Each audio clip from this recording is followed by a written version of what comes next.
এইয়া আম্মাই পিচিছে শুকান মাছ আৰু জলকীয়া নিমখ নহৰু দি পটাত চাটনি বনাইছে দেই।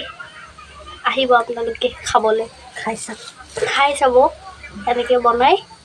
ৰ'ব দেখাই আছোঁ, চাটনিটো হোৱাৰ পিছত দেখাম। চাওক হৈ গ'ল চাটনি। আজি ভাল লাগিব দেই ভাতকেইটা খাই। আৰু এনেকুৱা গৰম পৰিছে নহয়, লাগিছে যে একদম কচু টেঙা বনালে একদম সোৱাদ লাগিলে হয় খাই। দাইল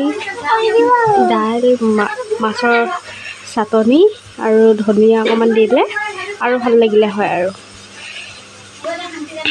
একদম বহুত ভাল লাগিছে দেই খাই। আপোনালোকে খাব দেই এনেকৈ, ভাতৰ লগত খাম। আজি দাইল বনাইছে আম্মাই আৰু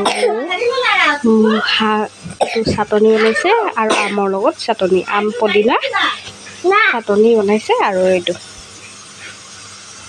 শুকান মাছৰ চাটনি। এয়া চাওক শাক ভাজি, ৰঙালাও আগ